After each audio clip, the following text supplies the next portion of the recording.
अस्सलाम वालेकुम guys and welcome to Ababil YouTube channel. दोस्तों, अमेरिका का AH-64 अपाची तकरीबन 40 साल से दुनिया की सबसे ख़तरनाक अटैक हेलीकॉप्टर्स में शुमार होता है। इराक़, अफ़गानिस्तान, खलीज जंग और मुतअद्दिद दीगर तनाज़ात में अपाची ने अपनी सलाहियत साबित की है। यही वजह है कि जब चीन के नए Z-21 हैवी अटैक हेलीकॉप्टर की तस्वीर सामने आई तो दफ़ाई माहिरीन ने फ़ौरन इसका मुवाजना अपाची से शुरू कर दिया।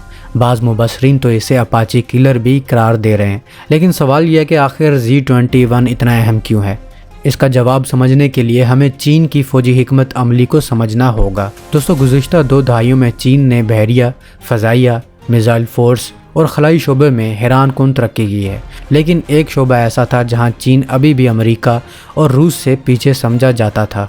हैवी अटैक हेलीकॉप्टर्स का डिपार्टमेंट। चीन के पास पहले ही Z-10 और Z-19 जैसे अटैक हेलीकॉप्टर्स मौजूद हैं, लेकिन ये निस्बतन हल्के प्लेटफॉर्म्स हैं। इनके हथियार ले जाने की सलाहियत, इनका आर्मर और जंगी बर्दाश्त महदूद समझी जाती है। इसके बरक्स अमेरिका का अपाची और रूस का Mi-28 ज़्यादा भारी, ज़्यादा ताकतवर और ज़्यादा देर तक जंगी माहौल में काम करने की सलाहियत रखते हैं।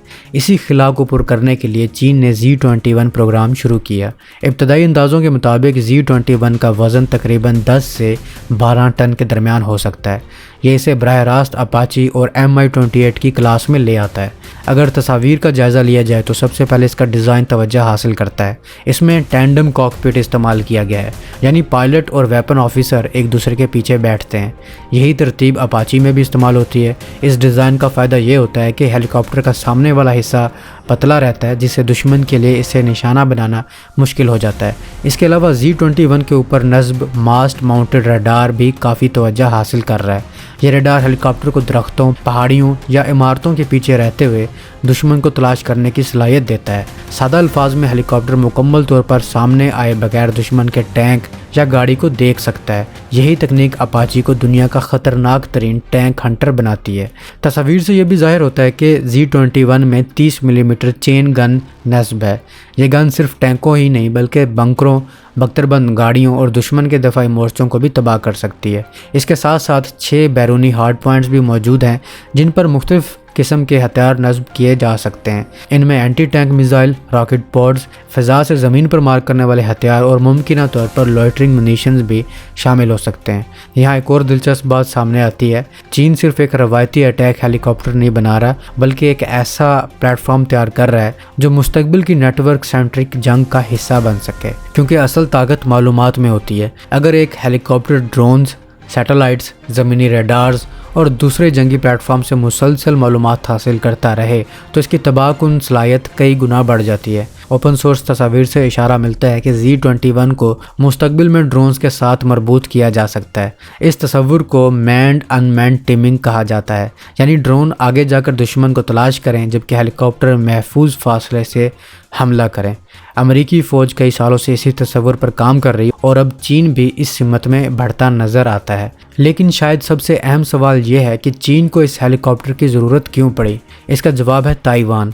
अगर कभी चीन ताइवान के ख़िलाफ़ बड़ी फ़ौजी कार्रवाई करता है तो इसे आबनाए ताइवान अबूर करनी होगी, और ये कोई आसान काम नहीं है। समंदर अबूर करने वाली किसी भी फ़ौज को मुसलसल फ़ज़ाई मदद की ज़रूरत होती है।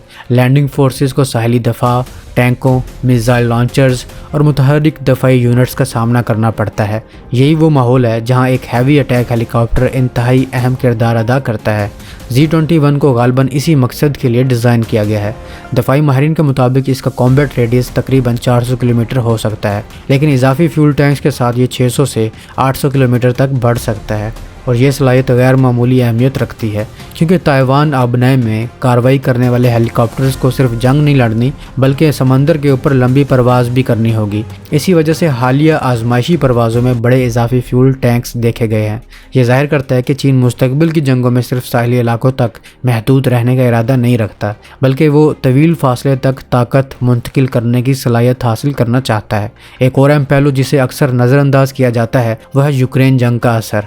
रूस ने यूक्रेन जंग में बड़ी तादाद में हेलीकॉप्टर्स इस्तेमाल किए, लेकिन कई रूसी हेलीकॉप्टर्स जदीद मैनपैड्स यानी कि शोल्डर फायर्ड मिसाइल्स का शिकार बने।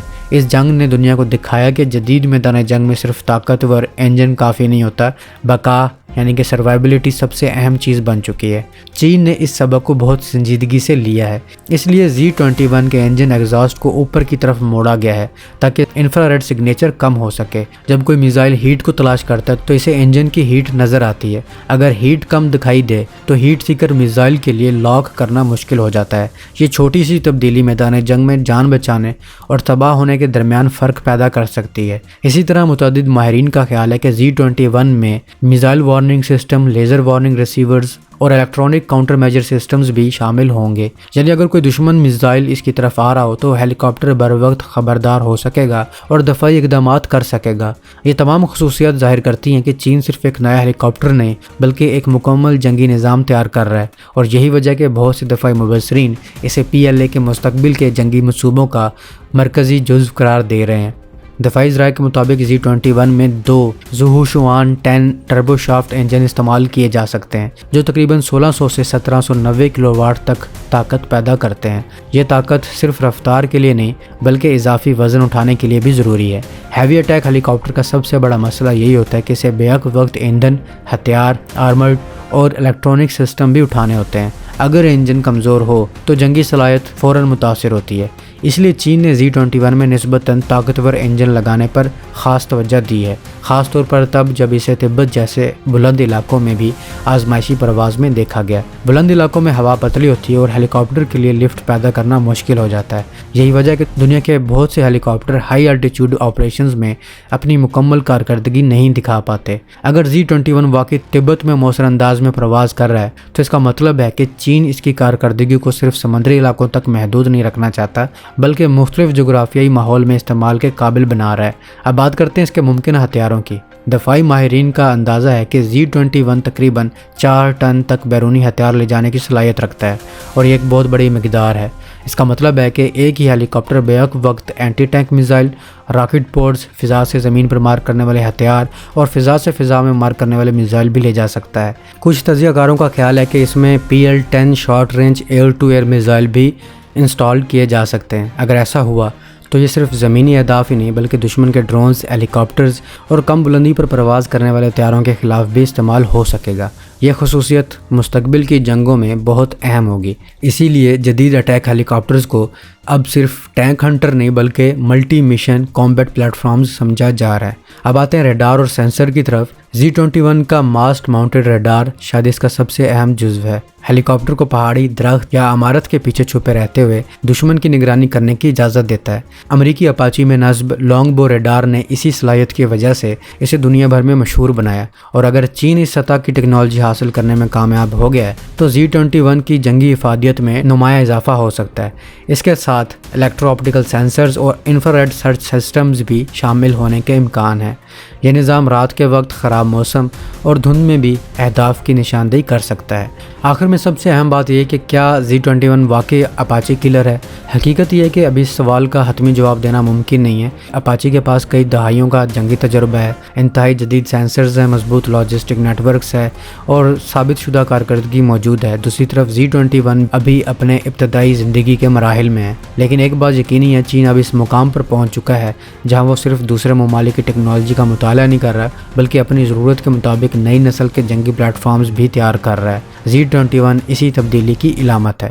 یہ صرف ایک ہیوی اٹیک ہیلی کاپٹر نہیں بلکہ چین کی اس وسیع حکمت عملی کا حصہ ہے جس کا مقصد بحر الکاہل اور انڈو پیسیفک میں طویل فاصلے تک فوجی طاقت منتقل کرنے کی صلاحیت حاصل کرنا ہے۔ اگر آنے والے برسوں میں یہ ہیلی کاپٹر بڑی تعداد میں PLA میں شامل ہو جاتا ہے تو ممکن ہے کہ مستقبل میں تائیوان اب نئے جنوبی بحیرہ چین اور پورے انڈو پیسیفک میں فوجی طاقت کے توازن کا حساب لگاتے وقت Z-21 کا نام بھی انہی ہتھیاروں میں شمار کیا جائے جو جنگ شروع ہونے سے پہلے ہی دشمن کے منصوبہ بندی بدلنے پر مجبور کر دیتے ہیں۔ تو دوستو آپ کا اس بارے میں کیا خیال ہے؟ کامنٹ سیکشن میں ضرور بتائیے گا۔